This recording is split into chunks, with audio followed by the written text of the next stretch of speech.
A bolsa bateu recorde histórico. E aí alguns perguntam, ainda vale a pena investir? Por que ela não para de subir? Enquanto outros acabam caindo nas armadilhas que estão por aí. Nesse vídeo eu vou falar sobre tudo isso, sobre essa forte subida da bolsa. E fica até o final para entender como o Ibovespa bateu esse recorde histórico, o que está por trás dessas altas, se vale a pena investir ou não em ações brasileiras agora em 2026. E como é que a gente faz aqui para saber, como é que a gente decide se a gente vai ou não comprar ações. Você já sabe, já deixou o dedo no like do vídeo. E vamos lá, vamos começar aqui com o primeiro tópico, que é a bolsa nas alturas. O Ibovespa superou 178 mil pontos, registrando a melhor semana desde abril de 2020, o auge da recuperação pós-pandemia. No dia 23 de janeiro, ela chegou a bater a incrível marca dos 180 mil pontos. E aí surge aquela dúvida, né? Poxa, será que eu cheguei tarde demais para a festa? Antes de responder essa pergunta, é necessário entender o que fez a bolsa chegar onde ela chegou. Melhor, qual é a música que tá tocando nessa festa até agora? E sinceramente, não foi nada nem mágico, nem mirabolante. Foi uma combinação de 3 fatores, sendo o primeiro deles o fluxo estrangeiro. Enquanto o investidor pessoa física reduziu sua participação direta em ações durante 2025, o investidor internacional seguiu um caminho oposto. Eles injetaram 26,8 bi na B3. Só para você ter uma noção, somente em maio de 2025, o fluxo estrangeiro foi de quase 11 bilhões de reais em fluxo de injeção na nossa bolsa. Se a gente olhar desde dezembro de 23, a gente vê que 2025 reverteu o movimento negativo de fluxo de capital estrangeiro que estava acontecendo ali entre 2023 e 2024. E não acaba por aí. Quando a gente olha para o índice Bovespa, agora em janeiro, a gente vê uma alta forte, acima de 11% já. E quando a gente olha o capital estrangeiro, a história é a mesma do ano passado. Só que numa outra magnitude, em outros patamares. Só em janeiro de 26 entraram já 12,35 bilhões. Isso é quase metade de todo o fluxo de capital estrangeiro de 2025. Isso tudo enquanto o investidor local, como eu te mostrei, diminuiu sua exposição na bolsa, ficando de fora do rally. Por vários motivos, né? Por ser um ano eleitoral que traz várias incertezas, por a gente ter também as nossas incertezas fiscais, também por conta de um juro mais alto. Eu cansei de ler aqui comentários no YouTube dizendo que, olha, enquanto a renda fixa tá onde tá, só maluco compra a bolsa. Eu estou fora, vou voltar aqui para renda fixa e por aí vai. E mesmo com tudo isso, o estrangeiro tem no sentido contrário. Meio que não tá ligando muito aqui para as nossas incertezas domésticas. E alguns dizem que aqui a gente tá falando de um bloco de investidores bem mais pragmáticos, que muitas vezes pensam o seguinte: poxa, juro tá caindo nos Estados Unidos, Selic está em 15% por aqui e isso deixa a bolsa totalmente descontada, então eu vou comprar a bolsa. Uma das principais métricas que eles olham é o preço por lucro. E mesmo com a alta das ações brasileiras, o nosso índice de preço por lucro está agora se aproximando da média histórica depois de muitos anos abaixo dela. Falei que eram 3 fatores, né? O primeiro é o fluxo, o segundo é o ano eleitoral. O mercado financeiro está sempre antecipando, tá? Ele vive sempre de expectativas, uma eterna incerteza. Não tem combustível melhor do que política para alimentar essas expectativas e mexer nos preços de curto prazo. O ano eleitoral geralmente traz volatilidade. E aquela história, né? Todo ano de eleição a gente vê começarem a sair várias pesquisas sobre quem vai ser o novo presidente. A primeira pesquisa, Quest, de 2026, mostrou o senador Flávio Bolsonaro reduzindo a rejeição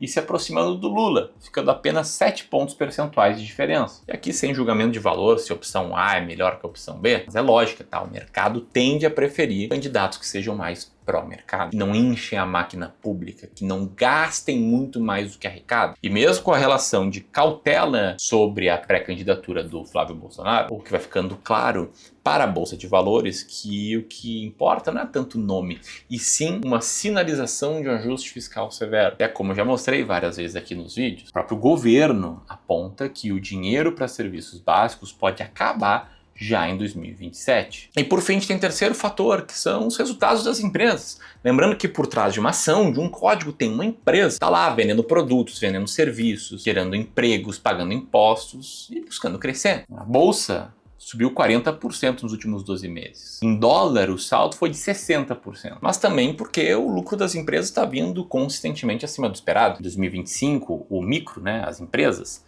tá muito mais forte do que as incertezas sobre o macro, né, economia do país. E aí você está pensando, beleza, eu tô entendendo, tá? A bolsa subiu, isso eu já sabia, o investidor estrangeiro botou dinheiro, a eleição vai mexer com a bolsa e as empresas estão tendo bons resultados. Mas o que importa para mim é, e aí, será que ainda vale a pena? Uma coisa que eu poderia te mostrar é o índice de preço por lucro. Mesmo com o Ibovespa ali beirando 180 mil pontos, o preço por lucro das ações está em cerca de 10.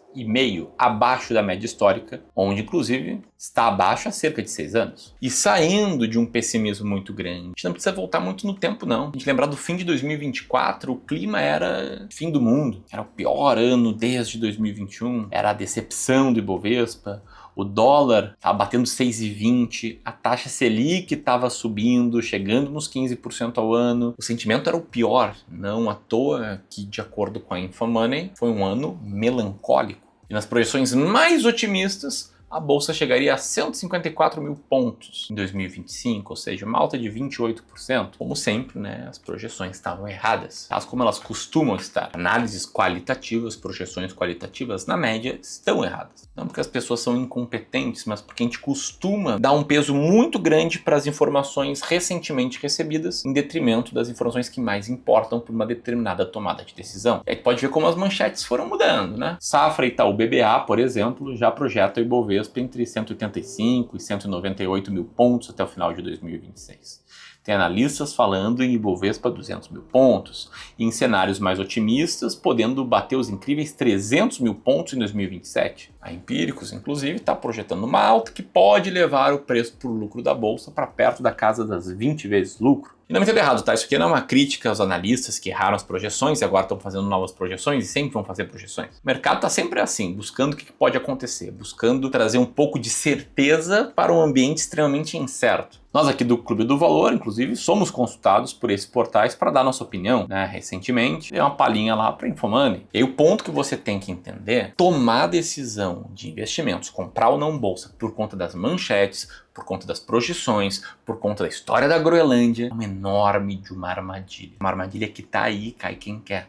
Assim como é uma outra grande armadilha ter uma alocação, uma composição da tua carteira que muda. Né? Final de 2024, vou aumentar a renda fixa aqui porque a renda fixa está pagando mais. Agora 2025, né, eu tô vendo que a renda fixa vai cair, então eu vou baixar a renda fixa e aumentar a renda variável. Se tu fizer isso, tu vai tender a perder dinheiro.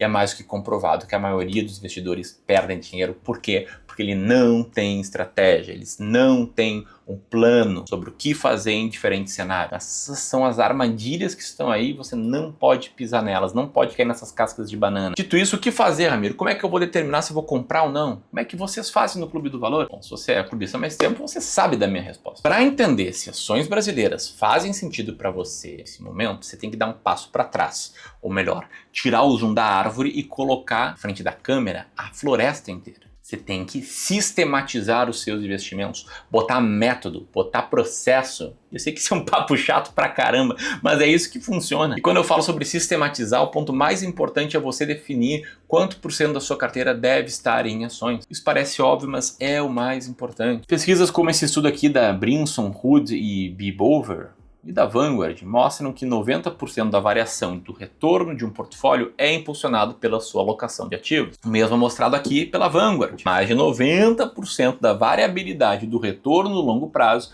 é explicado pela alocação de uma carteira. Aí a seleção de gestores e títulos ou até o timing de escolha representa uma fração pequena da sua performance. Em outras palavras, antes de saber se é hora de comprar ou vender bolsa, defina quanto por cento de bolsa você vai ter na tua carteira. Eu tô falando de carteira de longo prazo, tá?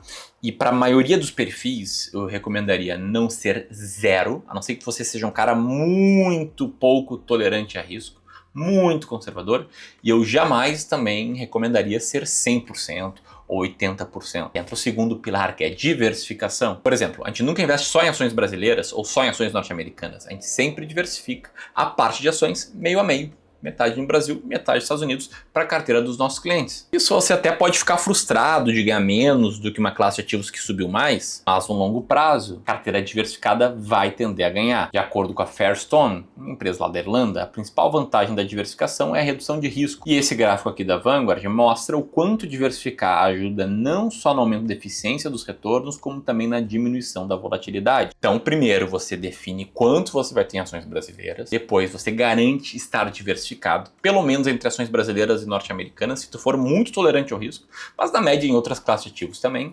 E aí depois, a terceira etapa é você fazer o rebalanceamento, que é a única ferramenta que existe para você consistentemente comprar na baixa e vender na alta. E é importante você fazer para diminuir o risco da inércia. Olha só esse exemplo, uma carteira que nunca é rebalanceada pode ver a sua alocação se desconfigurar por causa dos movimentos de mercado. Isso altera totalmente o risco da sua carteira. Isso é comprovado em outro estudo da Vanguard. Também é importante a gente seguir o que a gente chama de abordagem por faixas. A ideia é de rebalancear a sua carteira periodicamente pelas faixas definidas na sua alocação em cada ativo. E por fim, rebalanceamento sistemático aumenta a probabilidade de você ter melhores retornos na sua carteira. E esse gráfico aqui mostra a carteira rebalanceada sistematicamente tende a ganhar mais dinheiro no longo prazo. Então, como é que você vai ter essa resposta? Se você tem uma alocação de ativos definida e essa alocação diz para ti, olha, 30% da tua carteira são ações brasileiras. Aí tu pega, tu abre o aplicativo da corretora, tu olha para tua carteira de ações e tu vê quanto que ela representa do total da tua carteira. Se está representando 27%, 25%, 22%, você compra, você faz novos aportes para comprar ações ou vende ativos de outras classes, como renda fixa, para comprar ações. Se, por outro lado, você olha lá e você tá com 36% de peso em ações brasileiras, que se você já investe com essa estratégia de alocação de ativos, deve ser o mais provável, né? Porque essa classe de ativos subiu mais, você não compra mais. Você usa novos aportes para comprar o resto. Eventualmente ações norte-americanas, renda fixa, ou até você pode vender um pouco de ações brasileiras para rebalancear e comprar o resto que vai estar na baixa. Ou seja, não é aquela armadilha de, olha, eu vou comprar tudo em ações, nem, olha, eu vou vender tudo de ações. Não, uma forma pragmática de você investir com estratégia. E aí, quais ações comprar vai depender também de qual estratégia de seleção de ações você tem. Posso falar mais sobre isso em outro vídeo. Eu já te adianto que a gente está comprando aqui as ações mais baratas da bolsa, ações num bom momento. São os fatores aí que a gente explora no Clube do Valor. E se você quiser conhecer melhor, por exemplo, a nossa estratégia de seleção de ações baratas, você pode apertar nesse botão aqui e baixar o nosso e-book. Se você quiser conhecer toda a nossa filosofia de investimentos melhor, aperta aqui no link na descrição e aproveita que a gente vai encerrar as vagas para a nossa experiência do dinheiro à liberdade. Era isso, um grande abraço e até mais.